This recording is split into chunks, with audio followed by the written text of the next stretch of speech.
3.5 కోట్ల నుండి 5.5 కోట్ల బడ్జెట్ లో ప్రీమియం విల్లాస్ లో centralised AC with fresh air infusion అందిస్తుంది జనప్రియ అప్స్కేల్ ఎలీసియం.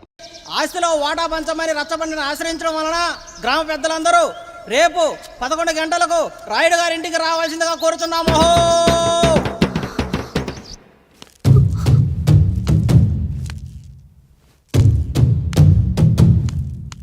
ఎందుకొచ్చారు? తన తాత పాపారాయుడు గారు ఆస్తి తనకు కూడా కావాలంటూ పంచాయతీలో ఫిర్యాదు చేశాడయ్యా.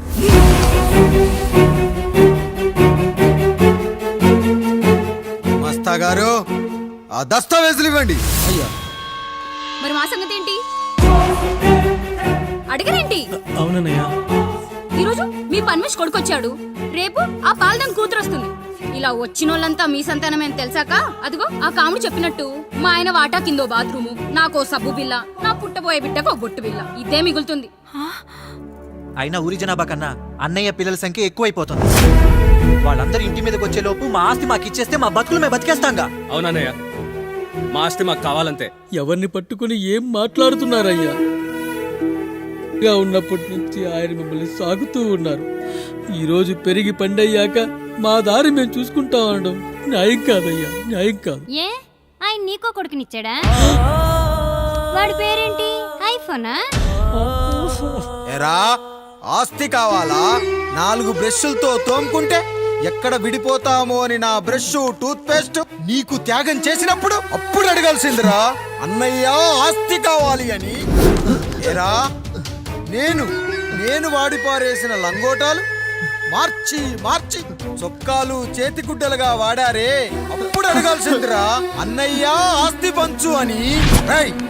నువ్వు 6 నెలల పసిగందుగా ఉన్నప్పుడు పాల కోసం ఏడుస్తుంటే నిన్ను తీసుకెళ్లి పశువుల దొడ్లో కట్టేశానే, అప్పుడు అడగాల్సిందిరా అన్నయ్య నాకు ఆస్తి కావాలి.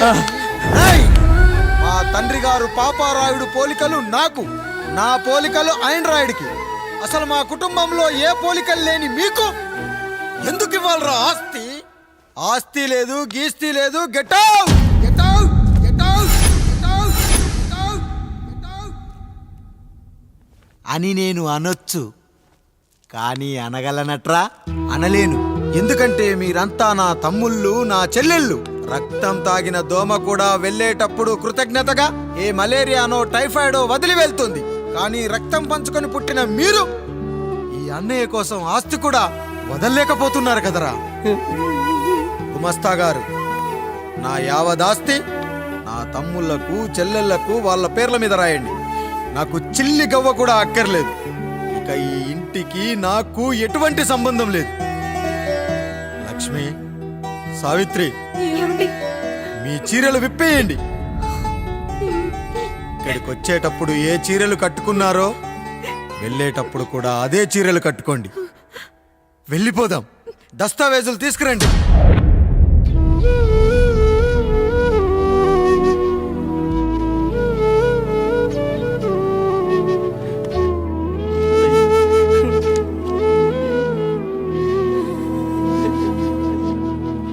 ఇక ఈ ఇంట్లో నా పేరు వినపడితే నా తమ్ముళ్ళు చెల్లెళ్ళు బాధపడతారయ్యా. ఈ ఇంట్లోనే కాదు, ఈ దస్తావేజులో కూడా నా పేరు ఉండకూడదు. నేను ఇక్కడ సంతకం పెట్టి వీళ్ళ మనసు నొప్పించలేను. అయ్యా, మొత్తం వదిలేసి మీరెలా బతుకుతారయ్యా?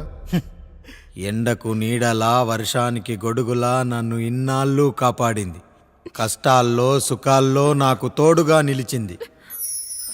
నా నిజమైన ఆస్తిని, కుటుంబ గౌరవాన్ని కాపాడింది. ఇదేరా నా ఆస్తి, అంతస్తు. ఇదే మా నాన్నగారిచ్చిన లంగోట. బంగారం లాంటి తమ్ముళ్ళే లేనప్పుడు నాకు మాత్రం ఈ బట్టలెందుకురా? వెతికిన దొరకదే రూపం, అరి పిలిచిన పలకదే ప్రాణం. వెతికా నువ్వు నడిచిన దారుల్లో, బ్రతికే నువ్వు విడిచిన శ్వాసల్లో. హో నీడనడిగా, గాలినడిగా, ఎక్కడని నా ప్రాణం.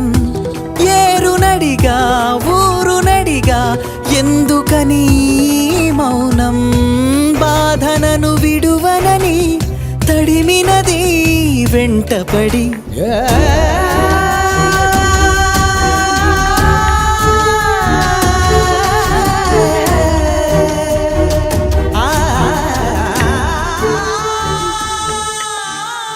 ఏమండి పప్పులో మీ చెవట పడుతుందండి.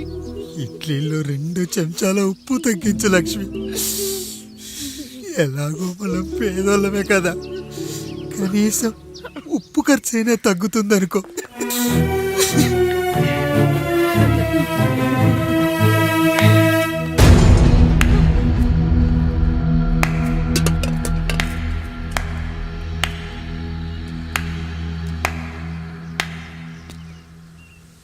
పప్పు రుబ్బుతున్నావా పెదరాయుడు?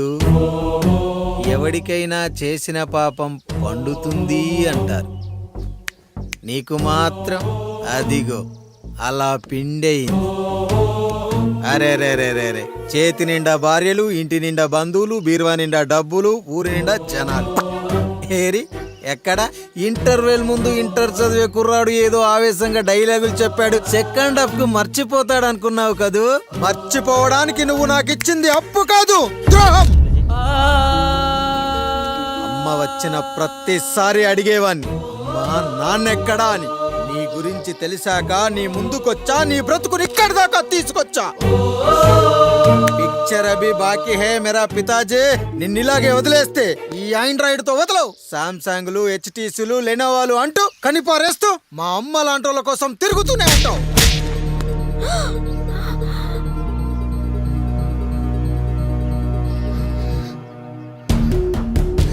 అమ్మా అమ్మా ఛీ, నన్నలా పిలవకురా. ఎవరిని పట్టుకొని ఎన్ని మాటలు అంటున్నావురా? రాయికి వరమిచ్చిన రాముడు దేవుడైతే, ద్రౌపదికి చీరిచిన కృష్ణుడు దేవుడైతే, నాకు బిడ్డనిచ్చిన ఆయన కూడా దేవుడేరా. ఏంటి ఇలానే వదిలేస్తే బిడ్డల్ని కంటూ వెళ్తాడా? అసలు ఆయన కంటూ సొంతంగా ఒక్క బిడ్డ కూడా లేడు.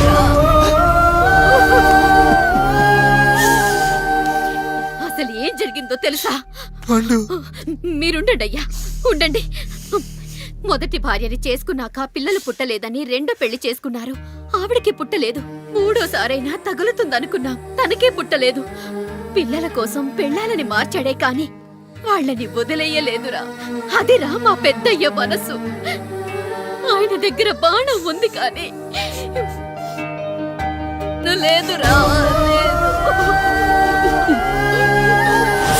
అసలు నీ తండ్రి ఎవరో నీకు తెలుసా? తెలుసా? ఇదిగో ఈ కాముడేరా నీ తండ్రి. గేదె నల్లగా ఉన్నంత మాత్రాన పాలు తెల్లగా ఎలా ఉన్నాయనే కదరా నీ ప్రశ్న.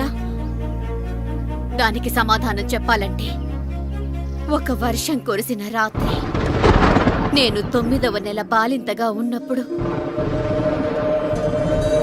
పండు పండు ఇదిగో. ఏమిటండి ఇది? నిద్రలేస్తే నేను, బయటికెళ్తే గంటోడు, పక్కకెళ్తే పాలేరు, ఎప్పుడూ తిరిగే తాయారు. రోజు మమ్మల్ని చూసి చూసి బిడ్డ కూడా చిట్టుమొహం వేసుకుని పుడతాడేమో అని భయంగా ఉంది. కడుపులో ఉన్నప్పుడు మనం ఎవరి మొహాలైతే చూస్తామో అచ్చం వారి పోలికలతోనే పుడతారంటారు. పొరపాటున నా పోలికలతో పుడితే? అదేంటి కాముడు, నీకేం తక్కువ? జుట్టు ఉండాల్సిన చోట లేకుండా అవసరం లేని చోట విపరీతంగా పెరిగిపోతుంది. మనకు పుట్టబోయే బిడ్డ గొప్ప అందగాడై ఉండాలి. ఇదిగో రోజు ఈ దేవుడి ఫోటోలు చూడు, వాళ్ళలాగే అందంగా పుడతాడు. కడుపుతో ఉన్నప్పుడు ఎవరి ఫోటో చూస్తే ఆ పోలికలతో బిడ్డ పుడతాడా? కనిపించని దేవుడి పోలికలు నా బిడ్డకెందుకు? ఈ ఊరికి దేవుడు రాయుడు. నా బిడ్డ ఆయనలాగే పుట్టాలి, ఆయనలాగే పుట్టాలి.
ఏంటి పండు ఇలా వచ్చావు?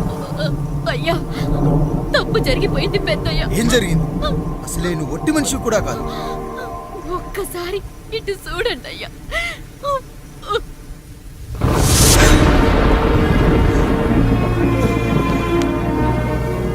వీడేంటి అచ్చం నాలా ఉన్నాడు? అసలేంటి? ఎందుకు ఇలా జరిగింది? నువ్వు ఎప్పుడైనా చీకట్లో పంపు సైడ్ దగ్గరికి వచ్చావా? మరి అమలాపురంలో శివాలయం దగ్గర రత్నాలు నీకేమైనా అమ్మవుతుందా? పిఠాపురంలో పద్మ, రామాపురంలో లక్ష్మి, కాకినాడలో సుజాత. అయ్యో దేవుడా, అసలు ఇదంతా ఎలా జరిగింది పండు? అయ్యా ఇదంతా కాముడి వల్లే అయ్యా, కాముడి వల్లే. కాముడా? కాముడు కుటుంబానికి నాకు ఏం గుర్తు రావట్లేదే. ఎన్నని గుర్తు పెట్టుకోగలను నేను మాత్రం? అయ్యా అది కాదయ్యా,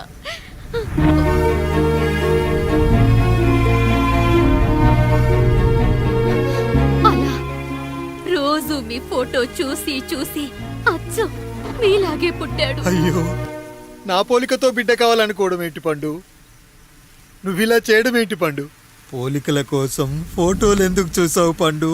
అందుకే కదయ్యా ముందు ఆ డైలాగ్ చెప్పాను, తప్పు జరిగిందని.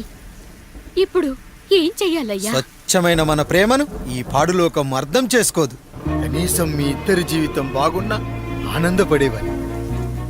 వీణ్ణి ఇక్కడ ఉంచొద్దు పండు, బయటికి పంపించు. బయటికి పంపించి బాగా చదివించు, గొప్పవాణ్ణి చెయ్యి. వీడికి అయ్యే ఖర్చంతా నేనే భరిస్తా. అవసరమైతే ఆ డబ్బు కాముడి జీతంలో కట్ చేద్దాం. అయ్యా వెళ్లే ముందు వీడికొక పేరు పెట్టండి అయ్యా. వీడు ఇంకో రాయుడు, అంటే ఇంగ్లీష్లో అండ్ రాయుడు, అండ్ రాయుడు.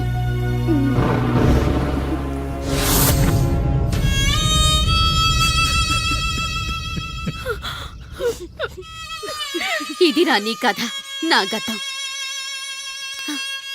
నిన్ను చదివించడం కోసం ఆయన మీ నాన్న జీతంలోంచి నెలకి 3,000, 4,000 కోసేసిచ్చేవారు. అప్పుడు ఆయన పడిన బాధ పగవాడు కూడా పడకూడదు. చూసావారా, దేవుడు లాంటి పెద్దయ్యని అనవసరంగా అనుమానించడం ఎంత పెద్ద తప్పు చేసావో అర్థమైందా? ఒకడు నిమ్మకాయ పెట్టి పసుపు వేసి ఉప్పు కలిపి పులిహోర చేయొచ్చు, కానీ ఆ పులిహోర ఎప్పటికీ దేవుడి ప్రసాదం. నువ్వు ఆ దేవుడి ప్రసాదం. ఇక ఆయనే మీ నాన్న. చూసావా అమ్మా, ఈ రోజు నుంచి నాకు 3 అమ్మలు, 2 నాన్నలు. నీకు మాత్రం ఒక్కడే భర్త, నాన్నకు మాత్రం ఒక్కటే భార్య. మా నాయనే.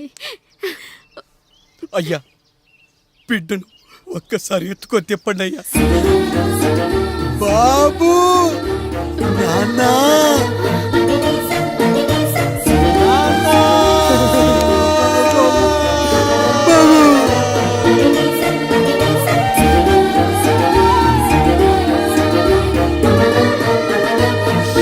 నన్ను క్షమించు నాన్న. ఇప్పటికైనా నిజం అర్థం చేసుకున్నావు. అది నాకు చాలురా, చాలు. చాలదు నాన్న, నిన్ను ఏలెత్తి చూపిన జనంతో చెయ్యెత్తి దండం పెట్టించాలి. అన్నయ్య కంటే ఆస్తి ముఖ్యమనుకున్న మన కుటుంబానికి గుణపాఠం నేర్పించాలి. ఇక నాకు వదిలే నాన్న, నేను చూసుకుంటా.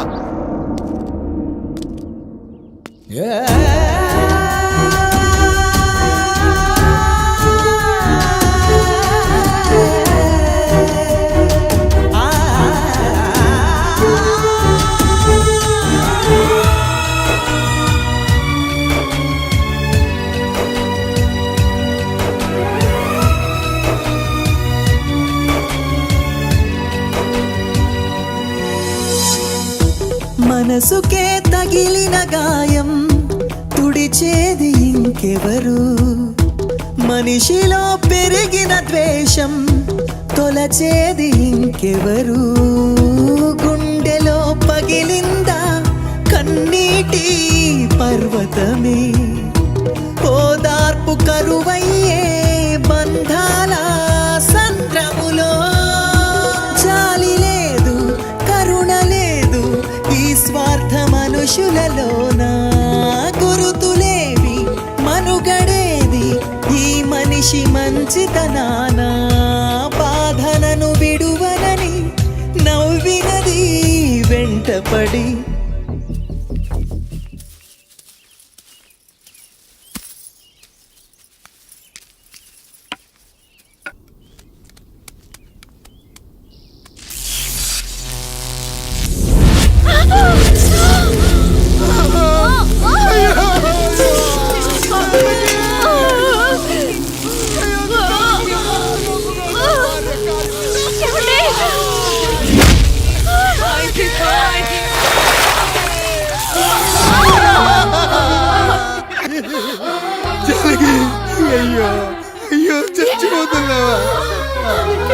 ఇలా జరుగుతుందండి?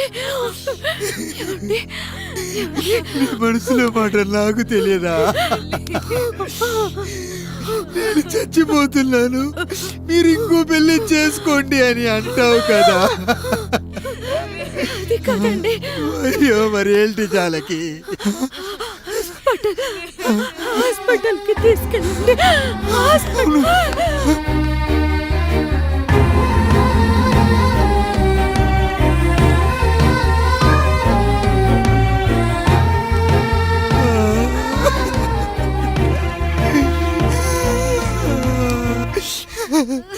జానకి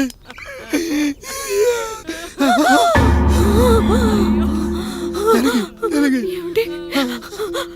నేను వెళ్ళిపోతున్నాను. నా కోసం చివరిగా ఒక పాట పాడండి.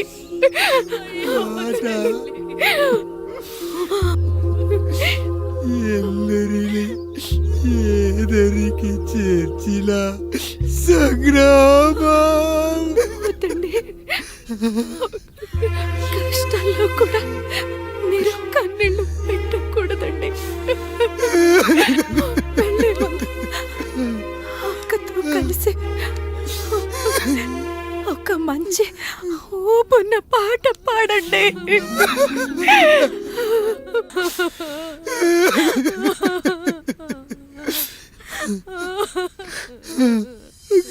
భార్య పోయింది, తమ్ముళ్ళు వద్దనుకున్నారు, కుటుంబం, ఊరు, ఆస్తి ఇప్పుడు ఏదీ లేదు. ఇక నేను ఎవరి కోసం బతకాలి?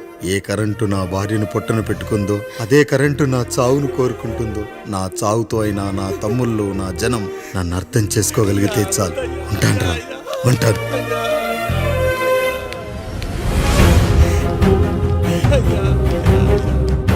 అయ్యా అయ్యా రండయ్యా, పెద్దరాయుడు గారు సరిపోతున్నారయ్యా, రండయ్యా, మీరన్న వచ్చి ఆపండి అయ్యా. అయ్యా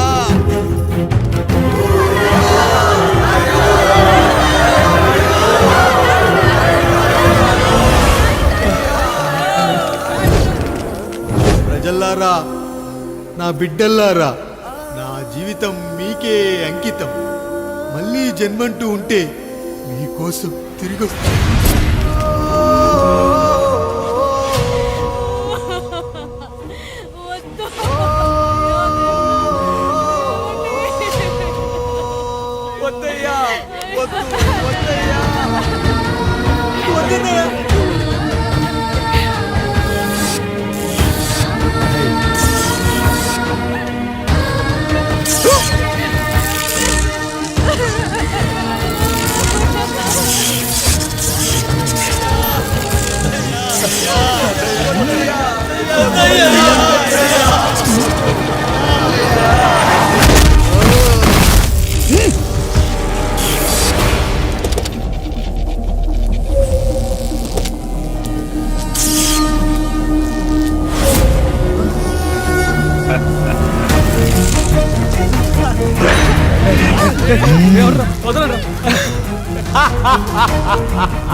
ఎవడొస్తాడు నిన్ను కాపాడటానికి? ఎవడొస్తాడు?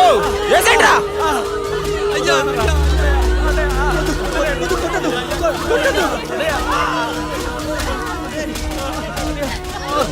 కష్టం వస్తే ఒక్కసారి నాన్న అని పిలవరా, ఆ సమాధిలోంచైనా లేచొస్తా.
లేచి నిలబడండి, కొట్టండి, గట్టిగా కొట్టండి, కసితీరా కొట్టండి.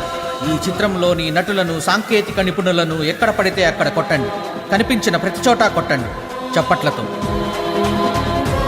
విడివిడిగా ఉన్న వ్యక్తుల మధ్య బంధాన్ని నిలిపేది కుటుంబం. విడిపోయిన కొబ్బరి ఆకులను కలిపి ఉంచేది కొబ్బరి మట్ట. కుటుంబం కోసం నిలబడ్డ ఎందరో అన్నయ్యలకు మా ఈ చిత్రం అంకితం.